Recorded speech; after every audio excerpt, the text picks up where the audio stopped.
Good morning बच्चों, कैसे हैं आप? आई होप आप सब अपने अपने घरों में स्वस्थ एवं सुरक्षित होंगे तथा कोविड-19 से बचाव के लिए सभी आवश्यक सावधानियां ले रहे होंगे। इन सावधानियों में ज़रूरी है मास्क का प्रयोग करना, समय समय पर अपने हाथों को साबुन से धोना व सैनिटाइज करना तथा एक दूसरे से उचित दूरी बनाए रखना। तो आइए अब हम स्टार्ट करते हैं आज की वर्कशीट नंबर 59। ये वर्कशीट हमारे साइंस के चैप्टर परमाणु की संरचना, जो कि हमारी बुक का चैप्टर नंबर 4 है, उस चैप्टर की ये वर्कशीट है।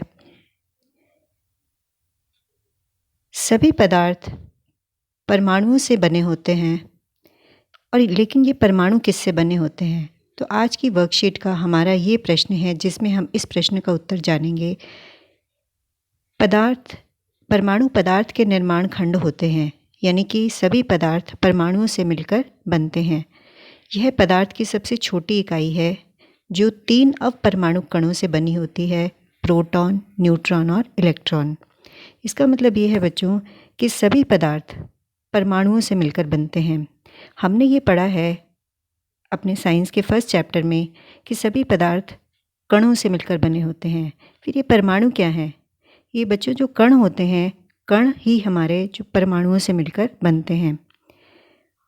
और जो परमाणु हैं इनके अंदर कुछ और 3 छोटे कण विद्यमान होते हैं जिनका नाम है प्रोटॉन, न्यूट्रॉन और इलेक्ट्रॉन। वैज्ञानिकों ने परमाणुओं में इन अपरमाणु कणों की व्यवस्था को बेहतर समझाने के लिए परमाणु के ढांचे की व्याख्या करने हेतु विभिन्न परमाणु मॉडल प्रस्तावित किए। इसका मतलब क्या है कि जो वैज्ञानिक थे, वैज्ञानिकों ने ये जानने के लिए कि ये जो 3 अपरमाणु कण हैं परमाणु के अंदर, यानी प्रोटॉन, न्यूट्रॉन और इलेक्ट्रॉन, ये जो तीनों कण हैं वो परमाणु के अंदर किस तरीके से व्यवस्थित होते हैं, किस तरीके से अरेंज्ड होते हैं, इनको समझाने के लिए उन अलग अलग वैज्ञानिकों ने अलग अलग तरह के परमाणु मॉडल बताए, उनकी प्रस्तावना की। तो अब हम पढ़ेंगे अलग अलग वैज्ञानिकों ने जो परमाणु मॉडल दिए थे उनके बारे में। तो सबसे पहले हम आज की वर्कशीट में जो सबसे पहला परमाणु मॉडल है उसके बारे में पढ़ेंगे, और वो परमाणु मॉडल है हमारा टॉमसन का परमाणु मॉडल। टॉमसन जो नाम है वो वैज्ञानिक का था जे टॉमसन। जे टॉमसन ने ये सबसे पहला परमाणु मॉडल उस वैज्ञानिक ने दिया था। और परमाणु मॉडल को बताने से पहले, अपने परमाणु मॉडल के बारे में बताने से पहले उसने एक प्रयोग किया था, और वो प्रयोग क्या था सबसे पहले हम उस प्रयोग के बारे में बच्चों पढ़ेंगे। जे टॉमसन ने कैथोड किरण प्रयोग के द्वारा इलेक्ट्रॉन का पता लगाया था। तो सबसे पहला जो अपरमाणु कण हमने पढ़ा है जिसके बारे में इस वैज्ञानिक ने बताया था, उसका नाम है इलेक्ट्रॉन। हम 3 अपरमाणु कणों के बारे में बात करेंगे, लेकिन सबसे पहले जिस अपरमाणु कण की खोज हुई थी वो था इलेक्ट्रॉन, और उसकी खोज किसने की थी? जे टॉमसन जो वैज्ञानिक था उसने खोज की थी। और कौन से प्रयोग के द्वारा? कैथोड किरण प्रयोग के द्वारा। अब कैथोड किरण प्रयोग क्या था? उन्होंने एक कैथोड किरण ट्यूब का उपयोग किया। ये जो आप देख रहे हैं बच्चों, ये कैथोड किरण ट्यूब है। देखिए मैं आपको ये दिखा रही हूँ। ये जो है आपकी, ये कैथोड किरण ट्यूब है। इस कैथोड किरण ट्यूब का उन्होंने उपयोग किया अपने प्रयोग के लिए, जो कि एक आंशिक रूप से वैक्यूम सील्ड ट्यूब थी। यानी ये पूरी तरह से वैक्यूम नहीं था। वैक्यूम कहते हैं जिसके अंदर हवा नहीं होती, जिस जगह पर हवा नहीं होती उसको वैक्यूम कहते हैं। तो इसमें आंशिक रूप से वैक्यूम सील्ड ट्यूब थी, यानी इसके अंदर हवा तो थी लेकिन उसका प्रेशर कम था, यानी कम दाब वाली हवा थी। और ये वैक्यूम पंप है जिसका प्रयोग हम करते हैं। वैक्यूम पंप से हम इसके अंदर जो इस ट्यूब में हवा जो है उसका प्रेशर कम या ज़्यादा कर सकते हैं। इस वैक्यूम सील ट्यूब का प्रयोग किया गया, और इसके अलावा इसके अंदर 2 जो है इलेक्ट्रोड्स का प्रयोग किया गया। यानी इलेक्ट्रोड्स जो हैं चालक, जो विद्युत के चालक पदार्थों से हम इलेक्ट्रोड बनाते हैं, तो 2 इलेक्ट्रोड्स का प्रयोग किया गया। और दोनों इलेक्ट्रोड जो थे वो बैटरी के, ये आप देख रहे हो ये एक बैटरी है, और इस बैटरी के 2 टर्मिनल हैं, एक प्लस है और एक ये माइनस है। तो ये देखिए बेटा, ये बैटरी के 2 टर्मिनल हैं, एक ये इस तरफ प्लस टर्मिनल है और इस तरफ हमारा माइनस टर्मिनल है। तो जो माइनस टर्मिनल से जो हमारा ये इलेक्ट्रोड हमारा कनेक्टेड है उसको हम कहते हैं कैथोड, और जो इलेक्ट्रोड हमारा बैटरी के पॉजिटिव या प्लस टर्मिनल से कनेक्टेड होता है उसको हम कहते हैं एनोड। तो कैथोड और एनोड जो है 2 इलेक्ट्रोड्स हैं जो कि इस वैक्यूम ट्यूब के अंदर रखे गए थे।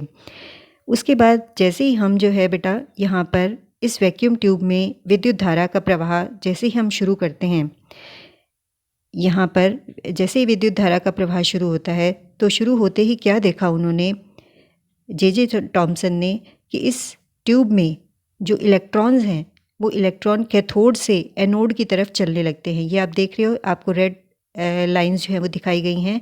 ये इलेक्ट्रॉन्स हैं जो कि कैथोड से एनोड की तरफ चलने लगते हैं। आगे देखते हैं। उन्होंने कैथोड करंट ट्यूब का उपयोग किया जो कि एक आंशिक रूप से वैक्यूम सील्ड ट्यूब थी जिसके एक सिरे पर कैथोड था और दूसरे सिरे पर एनोड स्थित थे। ये कैथोड है आपका, ये एनोड है। जैसे ही इनके बीच अत्यधिक वोल्ट का करंट प्रवाहित होता है, वही मैंने आपको बताया है बेटा कि जैसे हम इसके अंदर विद्युत धारा प्रवाहित करते हैं तो कैथोड से इलेक्ट्रॉन किरणें, कैथोड से बहुत से इलेक्ट्रॉन्स किरणों के रूप में निकलते हैं और वो एनोड की तरफ बढ़ने लगते हैं। इलेक्ट्रॉन किरणें निकलकर एनोड की ओर चलती हैं। जे टॉमसन ने इन किरणों को कैथोड किरणें कहा गया क्योंकि ये किरणें कहाँ से निकल रही हैं, कैथोड से निकलती हैं, इसीलिए इन किरणों को कैथोड किरणें कहा गया। तो ये जो यह प्रयोग यह दर्शाता है कि परमाणु साधारण और अविभाज्य कण नहीं है। तो इस प्रयोग से हमें ये पता चला कि जो परमाणु हैं, परमाणु जो होते हैं वो अविभाज्य नहीं है, यानी परमाणु के अंदर और दूसरा कोई छोटा कण विद्यमान है और उसमें जो है कम से कम एक अपरमाणु कण इलेक्ट्रॉन उपस्थित है। तो क्योंकि जे टॉमसन ने सिर्फ एक अपरमाणु कण के बारे में ही वो पता लगा पाए, तो उन्होंने ये बताया कि परमाणु अविभाज्य नहीं है, इसके अंदर एक और अपरमाणु कण विद्यमान है जिसका नाम है इलेक्ट्रॉन। इलेक्ट्रॉन के गुण क्या थे, आगे उन्होंने इलेक्ट्रॉन के गुण बताए। इलेक्ट्रॉन के गुण हैं, इलेक्ट्रॉन एक परमाणु के ऋणात्मक आवेश वाले अपरमाणु कण हैं, यानी इलेक्ट्रॉन के ऊपर आवेश कौन सा होता है, ऋणात्मक यानी कि माइनस आवेश वाला अपरमाणु कण होता है। ये बहुत छोटा होता है और इलेक्ट्रॉन का द्रव्यमान नगण्य माना जाता है। नगण्य का मतलब ये होता है ना के बराबर, यानी इसका एक तो ये हो गया फर्स्ट पॉइंट आपका हो गया इलेक्ट्रॉन के गुण में कि इलेक्ट्रॉन जो है वो ऐसा अपरमाणु कण है जिस पर ऋणात्मक आवेश होता है और इसका साइज बहुत छोटा होता है। सेकेंड पॉइंट हमारा ये कह रहा है कि इलेक्ट्रॉन का जो द्रव्यमान है वो न के बराबर होता है। थर्ड पॉइंट हमारा है कि इलेक्ट्रॉन का प्रतीक ई माइनस जो है, इलेक्ट्रॉन को लिखने के लिए हम ई माइनस का प्रयोग करते हैं। ई माइनस इलेक्ट्रॉन का प्रतीक है और इसका जो आवेश है इलेक्ट्रॉन पर वो होता है -1 इसके ऊपर आवेश होता है। तो ये इलेक्ट्रॉन के 3 गुण हैं हमारे। उसके बाद है, यहाँ पर आ जाएंगे कि इस प्रयोग के आधार पर जे टॉमसन ने जो परमाणु मॉडल दिया था वो क्या था। जे टॉमसन ने पहला परमाणु मॉडल प्रस्तुत किया।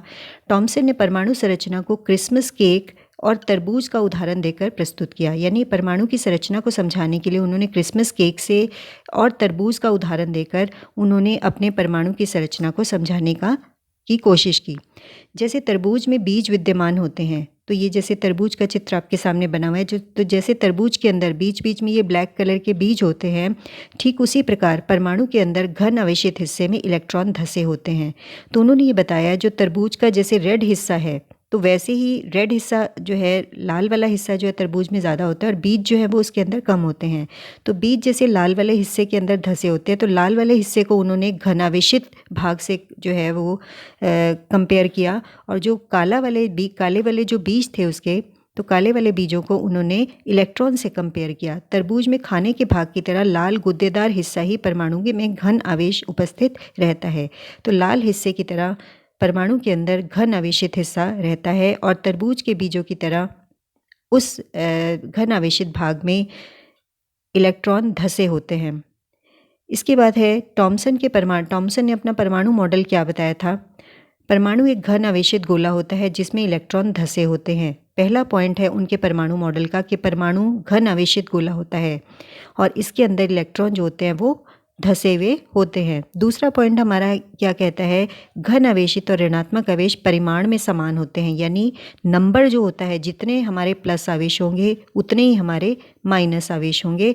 प्लस और माइनस आवेशों की संख्या यानी घन आवेशित और ऋण आवेशित हिस्से का जो मान है वो बराबर होता है, जिससे इसका संपूर्ण आवेश शून्य हो जाता है, जिससे परमाणु का जो पूरा आवेश है परमाणु के ऊपर वो ज़ीरो के बराबर हो जाता है। क्योंकि बच्चों अगर प्लस और माइनस की संख्या हमारी बराबर होती है तो कुल आवेश हमारा हो जाता है ज़ीरो। तो अर्थात परमाणु जो होता है वो उदासीन होता है। उदासीन का मतलब क्या होता है? उदासीन का मतलब ये है कि उसके ऊपर, परमाणु के ऊपर कोई भी आवेश नहीं रहता। क्यों नहीं रहता बेटा? क्योंकि प्लस आवेशों की संख्या माइनस आवेशों की संख्या के बराबर होती है, इसीलिए परमाणु के ऊपर कोई भी आवेश नहीं रहता और परमाणु को उदासीन कहते हैं। अब लेकिन ये जो परमाणु मॉडल था इसमें कुछ कमियां थी। थॉमसन के परमाणु मॉडल की कमियां या सीमाएं क्या थी? दो कमियां या सीमाएं हैं। पहली कमी है, दूसरे वैज्ञानिकों द्वारा किए गए प्रयोग के परिणामों को इस मॉडल के द्वारा समझाया नहीं जा सका। यानी जो दूसरे वैज्ञानिकों ने अपने प्रयोग किए थे, उन प्रयोगों के जो रिज़ल्ट उनको प्राप्त हुए थे, उन परिणामों को, उन रिज़ल्ट्स को इस मॉडल के द्वारा नहीं समझाया जा सका। दूसरी कमी क्या है कि इस मॉडल के द्वारा कोई प्रायोगिक साक्ष्य प्रदान नहीं किए गए और यह कल्पना पर अधिक आधारित था। यानी ये जो मॉडल था वो काल्पनिक था, कल्पना पर आधारित था। इसमें फैक्ट्स जो थे, यानी कोई सच्चाई जो थी, सत्य जो है वो जो घटनाएं थी उन पर आधारित नहीं था, काल्पनिक था ये। उसके बाद है हमारा, अब हम करते हैं इसके क्वेश्चन। तो फर्स्ट क्वेश्चन है हमारा, परमाणु पर कौन सा आवेश होता है? ये आपने पढ़ा है कि परमाणु के ऊपर ऋणात्मक आवेश होता है। तो ये है हमारा क्वेश्चन नंबर 1 का आंसर। परमाणु के ऊपर कौन सा आवेश होता है? ऋणात्मक आवेश होता है। दूसरा है, सेकंड क्वेश्चन है हमारा, इलेक्ट्रॉन की खोज किसने की थी? तो इलेक्ट्रॉन की खोज की थी जे टॉमसन। जे टॉमसन पूरा नाम आपने ऊपर पढ़ा है, तो ये जे टॉमसन आप इसका नाम लिखेंगे वैज्ञानिक का। और एक इलेक्ट्रॉन की विशेषताएं लिखनी है।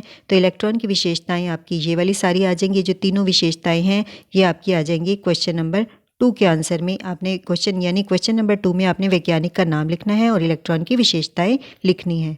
उसके बाद है क्वेश्चन नंबर 3। क्वेश्चन नंबर 3 है, एक उचित आरेख की मदद से थॉमसन के परमाणु मॉडल के बारे में संक्षेप में व्याख्या करनी है। तो आपने इसके लिए चित्र भी बनाना है, आरेख। तो आरेख आप कौन सा बनाएंगे? आरेख इसके अंदर बेटा आप ये वाला बनाएंगे, ये जो आरेख है ये बनाएंगे।